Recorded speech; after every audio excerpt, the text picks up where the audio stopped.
All right, we are officially live. So, welcome everybody to Throw It Thursday. We kind of have a unique program going on today where I am, unfortunately, right now quarantined in my home just for precautions, as my other half, Carrie, has been, potentially exposed and is waiting on a test. So, just want to be safe, make sure everything's good. No symptoms here for myself. So originally, I was going to be on site with Radical National staffer here, Joe Paluszek. But unfortunately, we had to change our plans up a little bit to how that's going to work. So what you're going to get to see today is Joe's going to be throwing this one himself.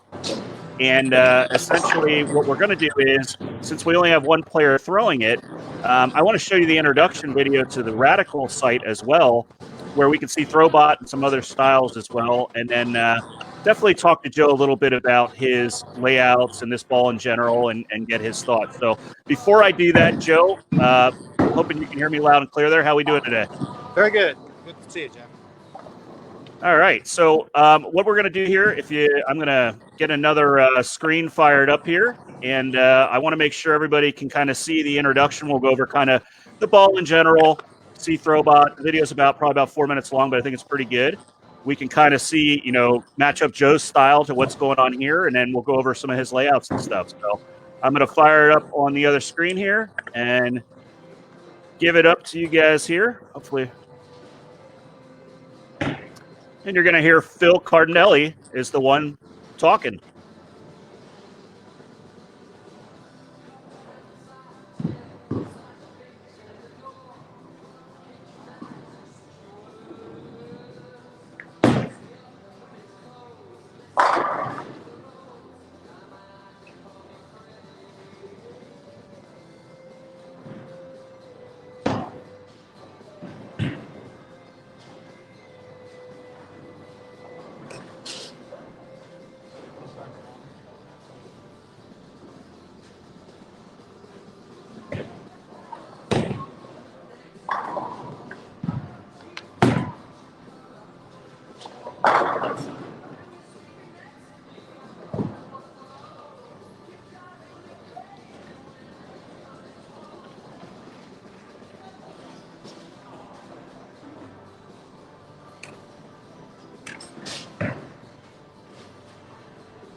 I think it's 55.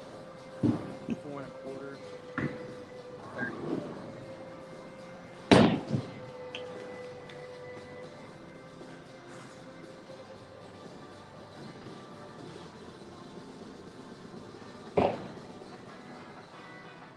Guess I'm close to that guy.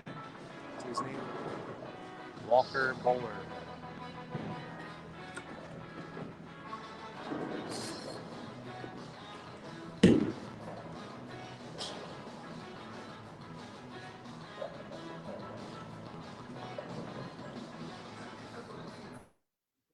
Incognito hooked about 2 more boards, but was too strong for Walker on this pattern and didn't continue quite as well as the pin down. Pin-up drilling made this low-rev, low-speed player open up his angle. This isn't necessarily a good thing for players with these attacks. Our stroker, Broussard Gutterball, gets a lot of hooks, nearly 27 boards crossed. Notice the pin down Incognito continues.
difference comes between the impact angle and the entry angle, which is much greater, yielding lots more stimulation. Cody Bollinger isn't the MVP for no reason. His 20 mile an hour and 600 RPM yields massive, mammoth, deck clearing hitting power. Both the pin down and the pin up drilling shows monstrous hook and hit. As with all reliable and top shelf radical balls, the Incognito adds super hard hitting dynamic force, increasing the transfer of energy from the ball to the pin. Look for the Incognito and unlock the keys to more strikes. Wow, that's radical.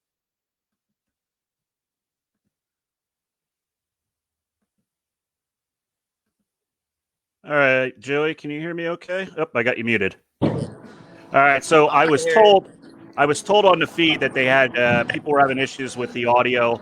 Um, Regardless of the fact, it was just kind of a different, a couple different ways of looking at ball motion and stuff on that video. And we could tell that our friend Nick Smith probably produced the video for the simple fact that all the players were named after Dodgers. So, Nick, we see what you did there. Pretty creative, but yeah, us guys coming from the East Coast here, but we're happy you guys finally got a title there, Nick. So, regardless of the fact, Joe, we saw different styles there, but essentially, for yourself, how would you describe your game in general? Tweener, stroker, etc. Well, it's definitely on the lower of the rev rate spectrum for today's game. A little more of a classic style, throwback bowling. Fingers, then thumb, and let it go. When I want to increase my speed, I walk to the line a little quicker. I get to the ball into the swing a little faster. My rev rate, anywhere from 230 to 330.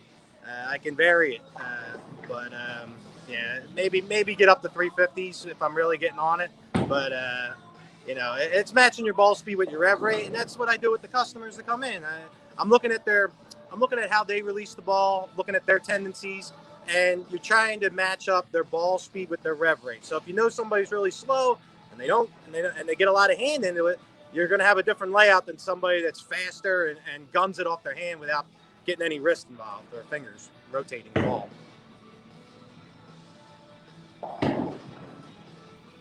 Right, and it's a good point to bring to that. Sorry, Joe, I was muting it just to make sure you didn't get any feedback.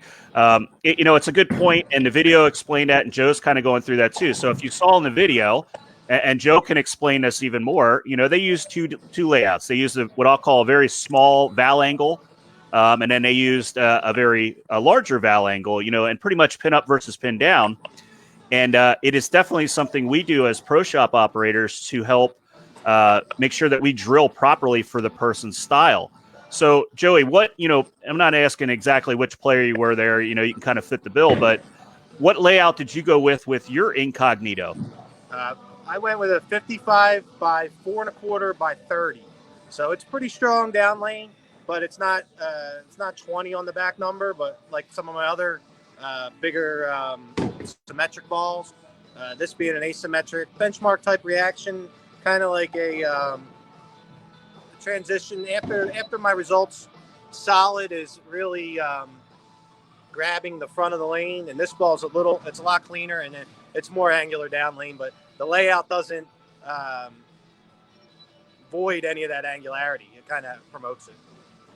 Right, and a good point to that. Joe's a completely different style than our guest on Tuesday, which was Andrew Anderson, where we talked about the ball a little bit. And these two gentlemen are gonna, both being national pros and radical national staffers, they're gonna have vastly different layout choices that they choose for themselves based on their release parameters. Whereas Joe is on the lower rev rate of the spectrum. Obviously, Andrew is a lot more heavy-handed. And he went with like a 5 1/4 pin to pap, and he went with some pin down layouts like the second layout in the videos, just to match up to his game and to get that ball to be a little slower for him. But the one thing that you just caught Joe say, and I don't know if he caught the segment the other night, but what did match is when we're talking about this Incognito, which releases today, it was a good compliment for him with the results solid in his bag. So both Joe and Andrew said the same thing. When their results solid started to be too much in the front part of the lane, this is a good progression ball because this ball is definitely It's going to get through the fronts a little more, but it still has really good energy retention. And then on top of it, we threw some dynamic core in there, and this ball really hits. And that's something we're really looking for when we go from ball to ball, is not losing the hit down lane. So, Joe, I know how it is not to throw shots for like 10 minutes when we have you on a feed doing that. So I'll tell you what, why don't we have you, throw some shots of your own down the lane here, kind of watch a little bit of this ball reaction, and then go from there. So Joe is, he is bowling in Feasterville, Pennsylvania. That's where you will find Joe's pro shop. He is, obviously a longtime member, and that was way better than I do when I stand around for 10 minutes. But 12 to 5, yeah. A lot of speed. Just throw it off my hand fast, get warmed up. Yeah. When I move in, I can see this ball slow down more. Like you said about layouts, I do have some balls that are, 40 by 4.5, 5 inches by 70 with the pin down, and they take longer to rev up. But I did not put one of them in this bowling ball, only because it's a different core, and I wanted to drill it knowing my motion that I like with my favorite layout for the first one. Right. And it makes perfect sense. And as he's throwing it out, just to kind of ad-lib off of that, Joe, like we talk about on the program all the time, we will generally, especially if we're going to have more than one of these in our bags, especially the tournament bags, we'll generally drill the first one up with our favorite layout to just get that baseline reaction, so we see where it fits. And then from there, we may pick a second or a third layout to utilize this ball or have multiples in the bag on it. So, it's the same approach whether you're on our feed or you're on Joe's. Go ahead, Joe. Move in a little, slow it down, let the ball come around the corner. Okay. Sounds good. And Joe actually went in a little early and special today, make sure he could get these videos shot for us before he opens up for the day. Really, really good shot there as well. And we'll wait and see how much Joe actually moved there. Yeah, that was 7 with my feet, and I opened my angles up a lot. I got the ball really out into the friction part of the lane. Right. So, And, when you look at this Incognito out of the box, I mean, it appears to be very dull in nature, but the bowling ball doesn't, it doesn't slow down ultra quick in the front part of the lane. There you go. It's pretty good. Yeah, you can see those oil rings. The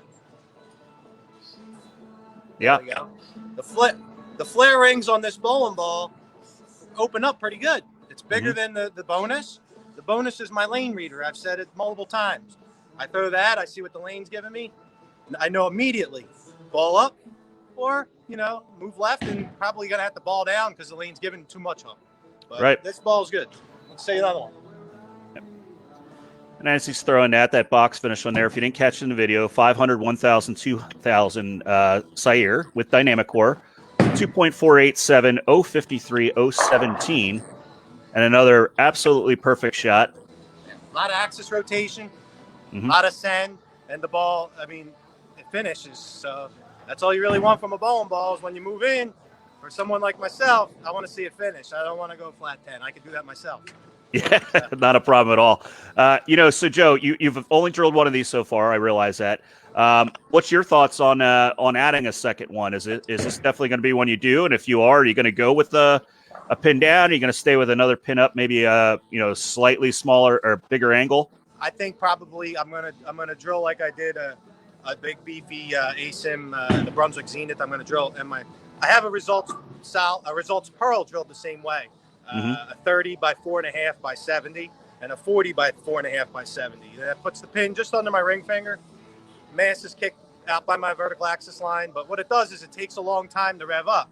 So when I move left and I'm slower, it doesn't hook too hard off the spot. It takes a while to come around.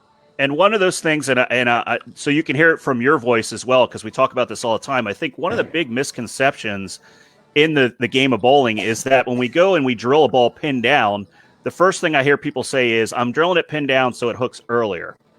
It's just a farce. Back when we were using weight holes, you may have looked like that ball was revving up sooner, but what we're really doing is slowing the transition down, and that bowling ball is actually going to go a little longer and a little slower off the friction. So much slower off the friction for me. And me too. Okay. I'll throw another one. A little firmer, a little straighter. Okay. So Joe is doing his best example of trying to be Throwbot himself here, and with a one-person video. Glad we have him on the program here because he's a very versatile player. Like you said, pretty straight, but again, wow, really forward, a little more up the lane. Forward, but Yep. it went down and hard on the down lane.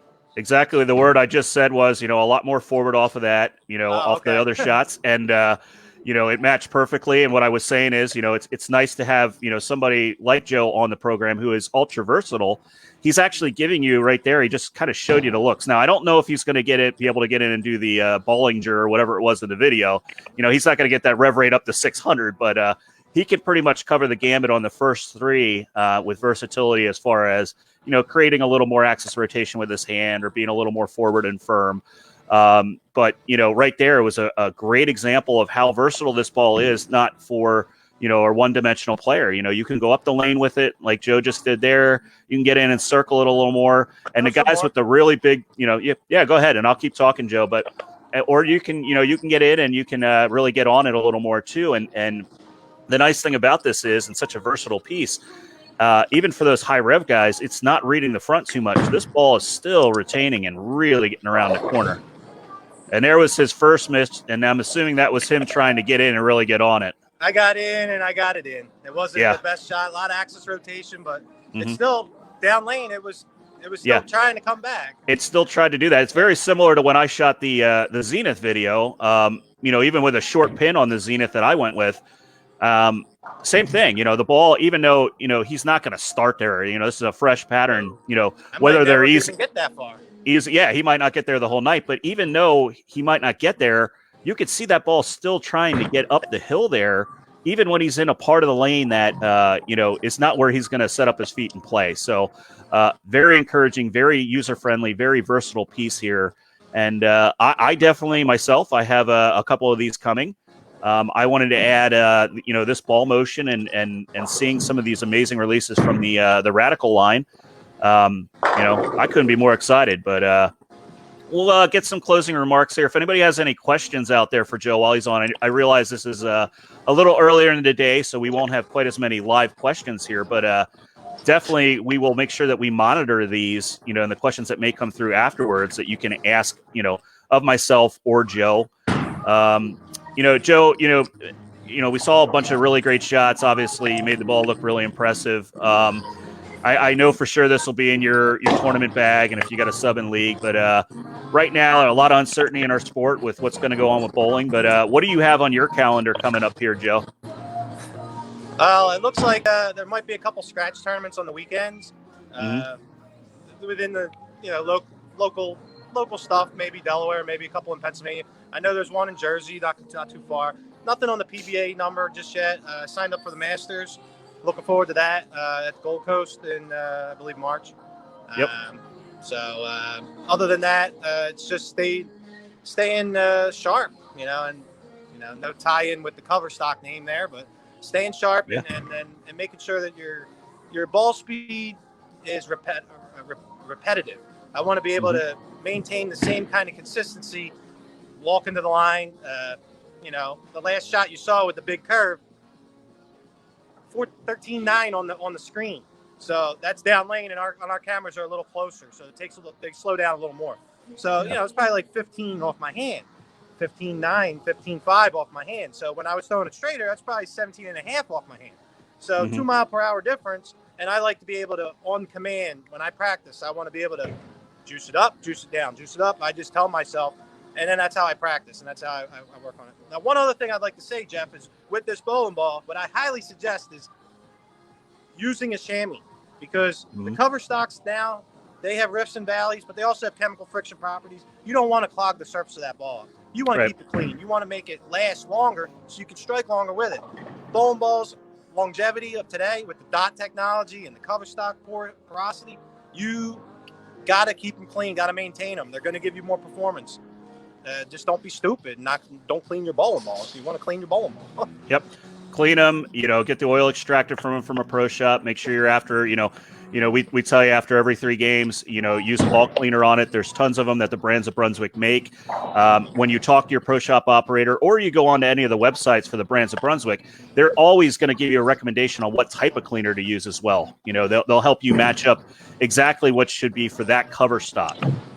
Right. And that's huge. So look on those sites, make sure you go by the Radical site and you look at that, or, stop in with a pro shop. We're able to, and we said that, you're on location, Feasterville, PA. And if you're on that neck of the woods, and if you're up my way, you're coming to me. That's what's happening.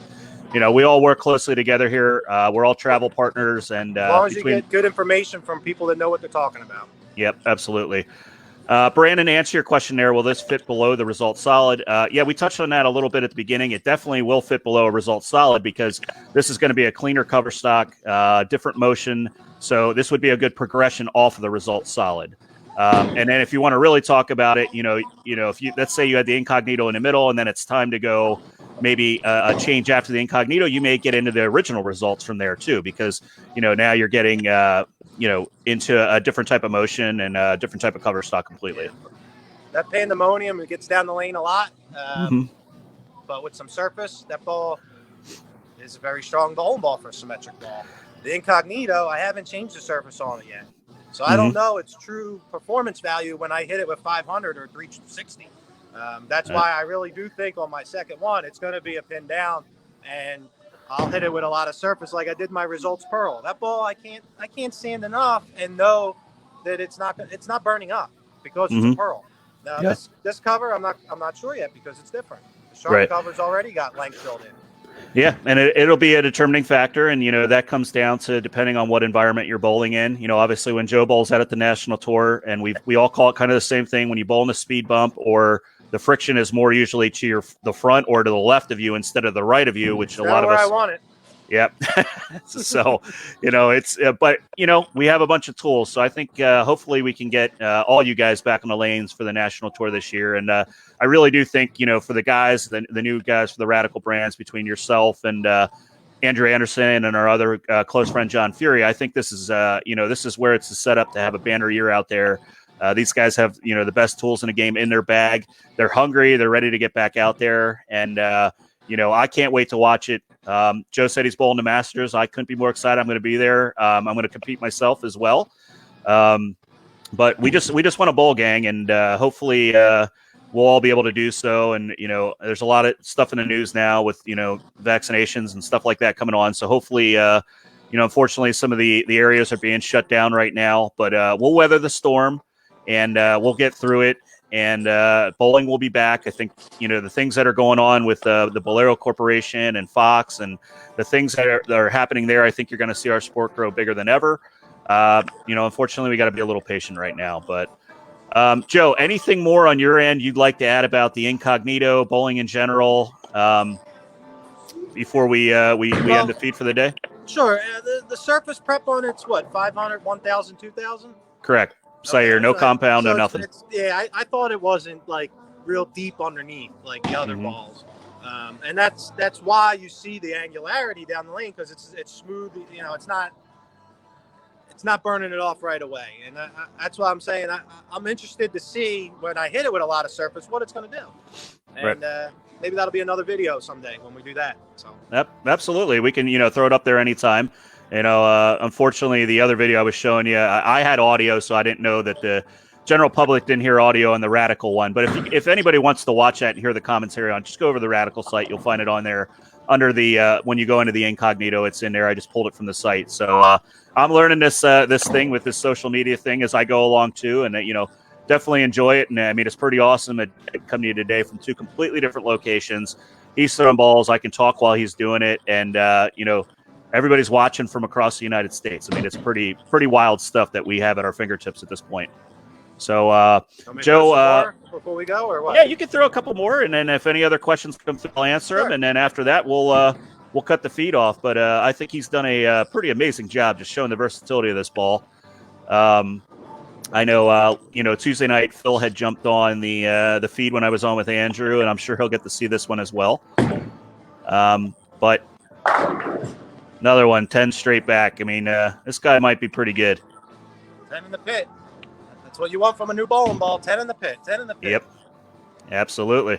10 in the pit. My brother just popped in here, and he's also correct. If you want to see this video and you're not on the Radical page or you want to read up more about the ball, you can also go into www.purebowling.com. We embed a lot of these videos right on our website. We encourage you to visit by there. We do offer the best pricing in the industry, and it's there at your discretion. So, little move left there on that one, Joe. A little bit, yeah. About 12 with my feet on that one, and I didn't even get it far enough right, and it's still pushed in that oil. I mean, there's a good amount of oil. This is 41 feet, and there's a good amount of volume in the front of the lanes. Yeah, pretty incredible. Ultimate versatility. If that didn't sell some bowling balls, I don't know what will. Stop by. Joe, what are your hours today? I mean, these came out today. Yeah, I'll be here till 9 o'clock tonight. Bolero Feasterville. Usually I'm open 1 to 8 on Thursday. We got in there a little early, so I'll stay a little later. So. Yeah, absolutely. If you're in the market right now, Joe's in there today. If you're in his area, stop down. Thank you. And Phil is coming in here, and I got to flash this up because Phil stopped by today just to drag you a little bit, but he wants to know when he will throw it with both hands. When the day I throw a bowling ball with both hands is the day I throw it in the trash can and quit. I'm not throwing the ball unless it's going in the dumpster. Okay, and I'm not quitting anytime soon. Yeah, pretty similar to when we had Billy on the other night. Somebody asked him the same question, and he said the same thing. He goes, I'll quit before I do that. Good. Again, Joe's a proud one-handed bowler. If you haven't watched it, something else cool. Flow Bowling just did a documentary called Two Hands on Bowling, I believe it was. And if I got that wrong, I apologize. But Joe did a cameo in it right there from his shop in Feasterville, and kind of explained a little bit that it's not a hatred towards anything. It's essentially just what he's proud of being. A one-handed player, and nothing wrong with that. 8 or 9. Why do I gotta throw with 2 hands? I can throw 9 with my fingers and thumb in the ball. Yeah, there you go.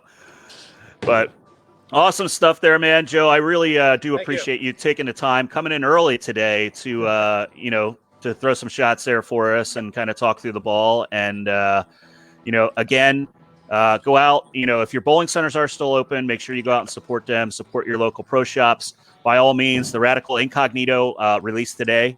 Go out and buy yourself one. If you have any more questions, feel free to reach out to myself. You can reach out to Joe. You can reach out to anybody that's on the Radical side if you need to, too. And, we'll be happy to answer any of the questions that you have and make sure we get the right ball in your hands as well. So, Joe, thanks again. Gang out there, I am going to wrap it up for the day. But if you have those questions, fire them away, and we'll talk to everybody soon. Have a good one, everybody.